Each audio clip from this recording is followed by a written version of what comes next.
Velkommen i Upasia. Upasia er en helt ny lille verden, som kun eksisterer her i cyberspace.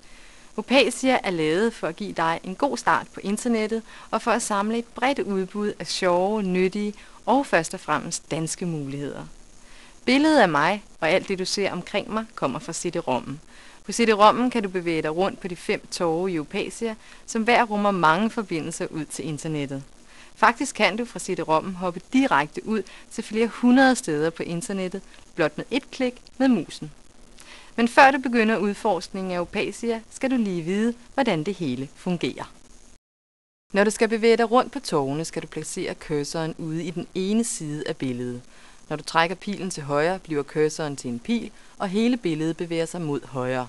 Og omvendt, når du holder cursoren i venstre side, bliver den igen til en pil, og hele billedet bevæger sig mod venstre. Du kan til enhver tid stoppe bevægelsen ved at flytte cursoren fra yderkanterne. Når billedet står stille, kan du finde de aktive steder ved at flytte cursoren rundt. Når du finder et aktivt sted, forvandles cursoren til enten et øje, et højttalersymbol eller et telefonrør. Når cursoren bliver til et øje, betyder det, at der er noget, du kan kigge nærmere på. Hvis du ønsker det, skal du blot klikke på musen, så kommer du videre. Når cursoren bliver til en højttaler, betyder det, at du kan lytte til noget. Igen skal du blot klikke på musen for at høre, hvad der ligger.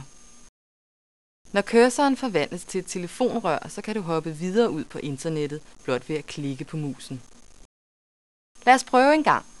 Når jeg peger på kiosken, bliver cursoren til et øje, og jeg ved nu, at der er noget at se. Når jeg klikker, skifter skærmbilledet til dette. Lad os kigge på Jyllandsposten. Når jeg kører cursoren herhen, bliver den igen til et øje, og når jeg klikker, kommer jeg videre. Jeg er interesseret i korte danske nyheder, og når jeg holder cursoren her, bliver den til et telefonrør. Her skal jeg altså ud på internettet for at finde artiklerne. Det eneste, jeg skal gøre for at komme ud på nettet, er at klikke på musen, så ordner programmet resten. Hvis du ikke i forvejen er koblet op, kan det godt tage ca. 35-40 sekunder, før forbindelsen er oprettet. Hvis du allerede er på nettet, tager det kun et øjeblik. Her er vi så på nettet, og som du kan se, har programmet bragt os direkte ud til den information, som vi bad om. Jeg kan nu tjekke indholdet, bevæge mig videre rundt hos Jyllandsposten, eller bringe mig et helt tredje sted hen, stadigvæk på internettet. Som jeg startede med at sige, kan du bevæge dig rundt på 5 torve. For at komme fra det ene torv til det andet, skal du blot vælge hernede. Klik på det ønskede torv, så bliver du automatisk flyttet hvorhen du vil. Lad os tage en hurtig tur til torvene. Vi starter i Legeland, som blandt andet rummer mange gratis computerspil, som du kan hente hjem til din egen computer, eller muligheder for at spille med andre.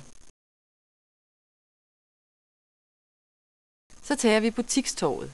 Her kan du f.eks. handle i mange af butikkerne, eller finde din næste bil eller bolig. Prøv også Mødetorvet. Udover Amalienborg, så ligger her forsamlingshuset, som er centrum for kommunikation med andre, og her er nem adgang til resten af internettet gennem porten til internettet. På Fritidstorvet kan du finde oversigt over alle aktuelle film, en koncertkalender, restaurantguide og herover i sportsområdet f.eks. dugfriske sportsresultater, som konstant opdateres. Tilbage på Hovedtorvet kan du blandt andet give politikerne et godt råd med på vejen, eller følge børskurserne minut for minut. Det sidste jeg vil vise dig her er de 5 hjælpefunktioner, som du finder øverst i venstre side af skærmbilledet. På den første kan du fremkalde et kort over Upasia, og det er også her, du kan afslutte. På den anden kan du få en oversigt over torvene og hoppe direkte til det ønskede torv. På den tredje fremkalder du en oversigt over alle de bygninger, der ligger på det torv, du befinder dig på, og herfra kan du klikke dig frem til dit bestemmelsessted. Her kan du justere lydstyrken på baggrundsmusikken.